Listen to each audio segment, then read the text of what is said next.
السلام علیکم ورحمۃ اللہ وبرکاتہ۔ الحمدللہ نحمده ونصلی ونسلم علی رسولہ الکریم، اما بعد فاعوذ باللہ من الشیطان الرجیم، بسم اللہ الرحمن الرحیم، فصل لربک وانحر، صدق اللہ العظیم۔ اللہ عز و جل کا فضل و احسان ہے کہ ہمیں اسلام کی دولت عطا فرمائی اور زندگی گزارنے کا شریعت کے دائرے میں طریقہ بتایا۔ اسلامی احکام میں سے ایک حکم قربانی کا بھی ہے، جو ذی الحجہ کے مہینے میں قربانی ادا کی جاتی ہے۔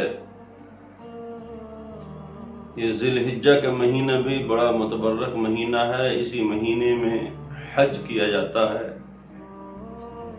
اور خاص طور پر پہلی تاریخ سے لے کر کے 10ویں تاریخ بلکہ 13ویں تاریخ تک یہ بڑے متبرک ایام ہیں۔ حدیث پاک میں ہے، مشکات شریف کی حدیث پاک ہے کہ اللہ تعالی عز و جل کو ان 10 دنوں کے اعمال سب سے زیادہ پسند ہے۔ اور دوسری حدیث پاک میں ہے کہ پہلی تاریخ سے لے کر کے 10ویں تاریخ تک عبادت و ریاضت پر اتنا ثواب اللہ تعالیٰ عطا فرماتا ہے کہ 1 تاریخ سے 9ویں تاریخ تک روزہ رکھنے پر اللہ تعالیٰ ہر روزے کے بدلے 1 سال کے روزوں کا ثواب عطا فرماتا ہے، اور رات میں قیام اللیل کرنے پر، جاگ کر کے عبادت و ریاضت کرنے پر شب قدر میں عبادت کا ثواب عطا فرماتا ہے۔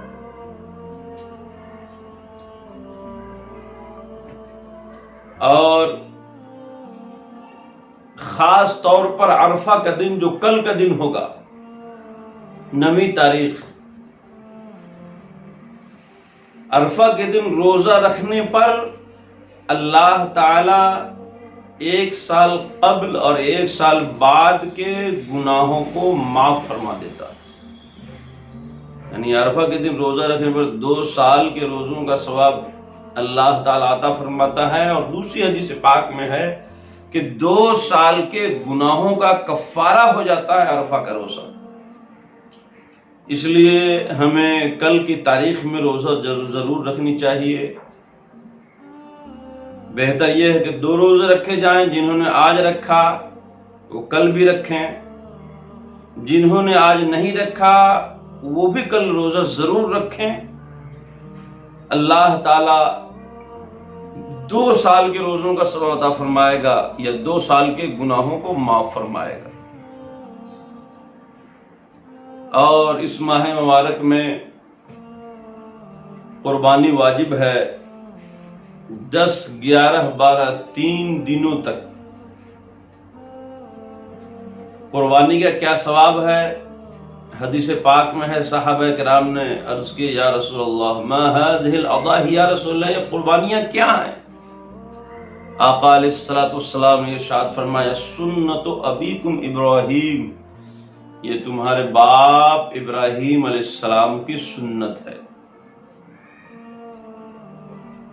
صحابہ کرام نے عرض کی، فما لنا فیہا یا رسول اللہ، یا رسول اللہ ہمارے لیے قربانی کرنے میں کیا ثواب ہے؟ آقا علیہ الصلوۃ والسلام نے ارشاد فرمایا، بکل شعرۃ حسنہ، اے میرے پیارے صحابہ، جس جانور کو تم اللہ کی راہ میں قربان کرو گے، اس کے جسم میں جتنے بال ہوں گے، اللہ تعالی ہر بال کے بدلے 1 نیکی تمہارے نامہ اعمال میں درج فرمائے گا۔ بعض صحابہ کرام کو کہ ذہن میں یہ بات آئی کہ بھیڑ کے جسم میں تو بال زیادہ ہوتے ہیں، تو کیا اس کے بھی ہر بال کے بدلے کہ نیکی نامہ اعمال میں لکھی جائے گی؟ تو عرض کہ فصوف یا رسول اللہ، یا رسول اللہ بھیڑ کے بالوں کا کیا حکم ہے؟ آقا علیہ الصلوۃ والسلام نے ارشاد فرمایا بکل شعرۃ من الصوف حسن، اللہ عز و جل کے خزانہ رحمت میں کوئی کمی نہیں ہے۔ اے میرے پیارے صحابہ، تم جس جانور کو بھی قربان کرو، چاہے بھیڑ کیوں نہ ہو، چاہے اس کے جسم جتنے زیادہ بال ہوں، اللہ تعالیٰ ہر بال کے بدلے ایک نیکی تمہارے نامہ اعمال میں درج فرمائے گا۔ اور دوسری حدیث پاک میں ہے کہ جس جانور کو قربان کیا جائے اس کا خون زمین پر گرنے سے پہلے اللہ تعالیٰ قبول فرما لیتا ہے اور اجر عطا فرما دیتا ہے۔ جو صاحب استطاعت ہونے کے باوجود قربانی نہیں کرتے ہیں، ان کے بارے میں آقا علیہ الصلوۃ والسلام نے ارشاد فرمایا کہ جو استطاعت کے باوجود قربانی نہ کرے وہ ہماری عیدگاہ کے قریب بھی نہ آئے۔ تو حقیقتاً عید کی نماز انہی لوگوں کے لیے ہیں جو صاحب استطاعت ہوں تو قربانی ضرور کریں۔ قربانی یہ عظیم عبادت ہے۔ آقا علیہ الصلوۃ والسلام نے ارشاد فرمایا کہ قربانی کے دنوں میں بندہ مومن کا کوئی بھی عمل اللہ تعالیٰ کے نزدیک قربانی سے زیادہ محبوب نہیں ہے۔ یعنی قربانی کے دنوں میں اللہ تعالیٰ کو جو سب سے زیادہ جو نیکی پسند ہے، جو عمل پسند ہے، وہ قربانی ہے۔ اس لیے صاحب استطاعت کو قربانی ضرور کرنی چاہیے۔ اب سوال پیدا ہوتا ہے کہ قربانی کس کے اوپر واجب ہے؟ تو فقہاء کرام نے ارشاد فرمایا، قرآن و احادیث ثابت فرمایا کہ ہر مالک نصاب کے اوپر قربانی واجب ہے۔ مالک نصاب کون ہے؟ تو موجودہ حساب سے 56 تولہ چاندی، جو 200 درہم کے مقدار میں ہوا کرتا تھا، اتنا سونا چاندی ہو یا سونا چاندی روپیہ پیسہ ملا کر کے یا مال تجارت ملا کر کے موجودہ 10 گرام والے تولے کے حساب سے 56 تولہ کی مقدار تک پہنچ جائے تو وہ مالک نصاب ہے۔ پرانا تولہ ذرا بڑا ہوتا تھا تو اس سے 52.5 تولہ کا حساب تھا۔ اب جو ہے 10 گرام کا تولہ رائج کر دیا گیا ہے، اور پرانے بھر یا تولہ کے حساب سے سونے چاندی کی بکری ہو ہی نہیں رہی ہے، تو اس حساب سے تقریباً کم و بیش 56 تولہ چاندی کی قیمت میں کمی بیشی ہوتی رہتی ہے۔ عموماً آج کل 40 سے 50 ہزار کے درمیان چاندی کی قیمت ہے، تو یہ یوں سمجھ لیجئے کہ 40,000 سے زیادہ مالیت آپ کے پاس ہے۔ چاہے 40,000 روپیہ ہو، اور روپیہ چاہے اپنے پاس ہو یا کسی کے پاس قرض ہو یا بینک میں جمع ہو یا LIC میں جمع ہو یا کہیں فکس ڈپوزٹ ہو، جس صورت میں بھی ہو آپ مالک نصاب ہو جائیں گے۔ یا سونا چاندی دونوں ملا کر کے، اور پیسہ ہو تو تینوں ملا کر کے، مال تجارت ہو تو چاروں ملا کر کے، یا حوائج اصلیہ کے علاوہ جو سامان ہے اس کو ملا کر کے بھی اگر نصاب تک پہنچ جائے تو ہم مالک نصاب ہو جاتے ہیں۔ ضرورت سے زیادہ جو سامان ہوں گے گھر میں وہ حوائج اصلیہ میں داخل نہیں ہے۔ حوائج اصلیہ میں مکان ہے، فرنیچر ہے، برتن وغیرہ ساز و سامان ہے، پہننے کے کپڑے ہیں، چلانے کی گاڑی ہے، یعنی جس کی ضرورت انسان کو ہر حال میں پڑتی رہتی ہے وہ حوائج اصلیہ میں۔ اس کے علاوہ جو چیزیں ہیں ضرورت سے زیادہ، تو اس کا شمار مل کے نصاب میں ہو جائے گا۔ تو اگر ان چیزوں کی قیمت ملا کر کے 40,000 سے اوپر ہو جائے تو سمجھ لیں کہ ایسے آدمی پر قربانی واجب ہے، اور قربانی جس پر واجب ہو سب کے نام سے قربانی ہونی چاہیے۔ آج ایک یہ حالت پھیلی ہوئی ہے کہ اس سال والد صاحب کے نام سے تو آئندہ سال امی کے نام سے، تو تیسرے سال بیٹے کے نام سے، تو چوتھے سال بہو کے نام سے، یہ غلط ہے۔ جس پر قربانی واجب ہے، جو مالک نصاب ہے، باپ مالک نصاب ہے تو اس پر بھی قربانی ہے، ماں کے پاس اگر اتنے زیورات ہیں یا روپیہ پیسہ ہے تو اس پر بھی قربانی واجب ہے، بیٹا کما رہا ہے اس کے پاس پرسنل اتنا پیسہ ہے اس پر بھی قربانی ہے، بہو کے پاس زیورات ہیں اس پر بھی قربانی ہے، یعنی جو بھی مالک نصاب ہو سب کے اوپر قربانی واجب ہے۔ اور جو مالک نصاب نہیں ہو وہ بھی قربانی کر سکتا ہے، اچھی بات ہے، لیکن لازم نہیں ہے۔ یوں ہی نابالغ اولاد کی طرف سے بھی قربانی کی جا سکتی ہے، ماں باپ دنیا سے چلے گئے یا آبا و اجداد یا کسی بھی مسلمان کے نام سے قربانی کرنا چاہیں بالکل کرنا چاہیے، یہ ایصال ثواب ہے۔ بلکہ